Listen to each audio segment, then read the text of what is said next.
I'll call you back again to another video lecture on C++ programming, and in this video lecture, I'll go ahead and teach you about current, date, and time.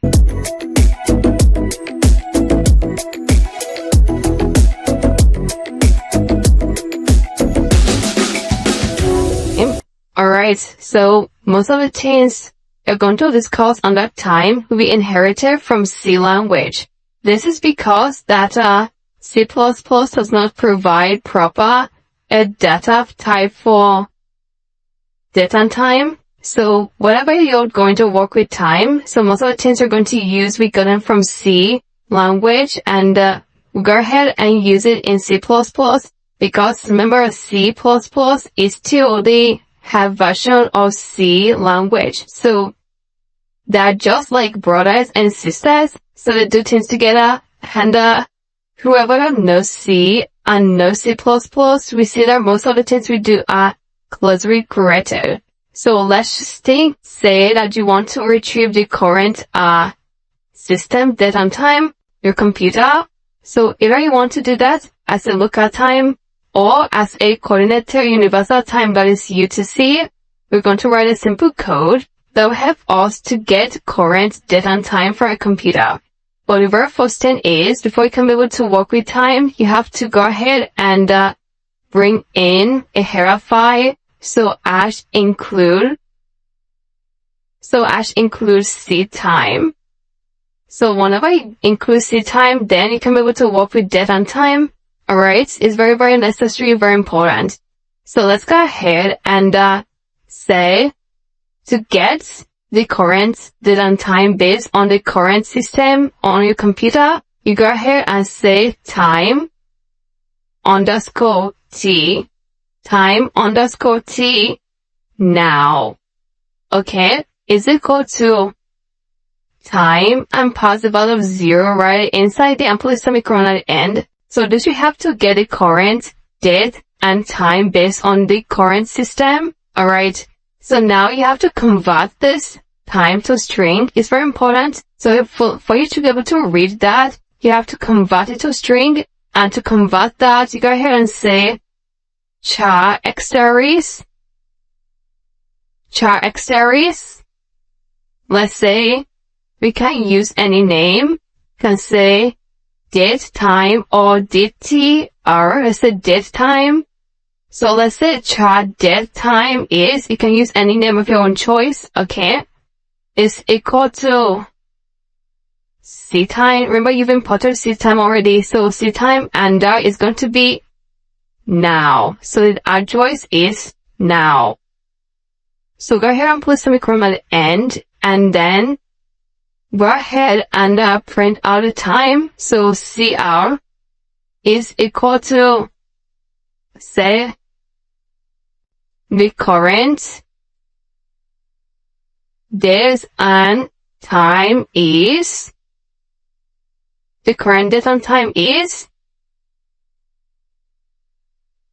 date time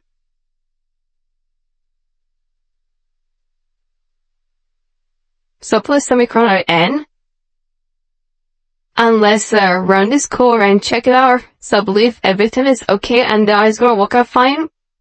So let's check it out. So the current date and time is Saturday, February 16, and that is 2019. And let's go ahead and cross-check that with what we have right here. So if you check it out here, you can see this is February 2016, 2019, and that is what we have. And you can see the time, see that? This is 12 hours and this is in 24 hours, okay? So I hope that is cool. Alright, go ahead and close this, and then now if you want to convert this to UTC, that is coordinated universal time. How can you be able to do that? Let's go ahead and say you want to convert that. You go ahead and say TM x GMTM, okay, is equal to GMCM time, okay,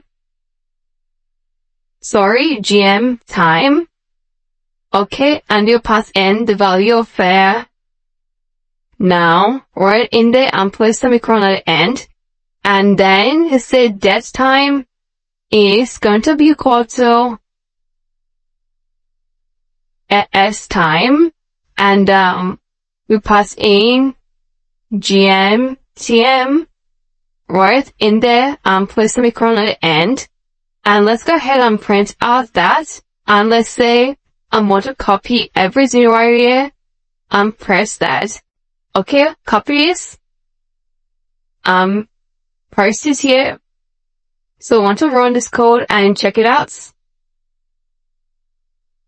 So right is coming, and does not give us exactly the same thing. Consider current date time is just exactly the same. I hope everything is okay. And now if you look at the time, you can see that this is just 1 hour to pass this. The difference is that this is the universal time and this is a local time. Okay, so the first one is a local time and this is universal time. Alright, so this is just 1 hour to pass this. Okay, this is from where we get our time all over the world. And this is the one that has been assigned to your country and the one you're using at the moment for your computer. So the time is just very before you. Put it down on your own system, play around with it, and in case you have any question under this video lecture, please go ahead and use the question and the answer section, and I'm going to get back to you as soon as possible. Thank you so much, and I'm going to see you in the next video lecture.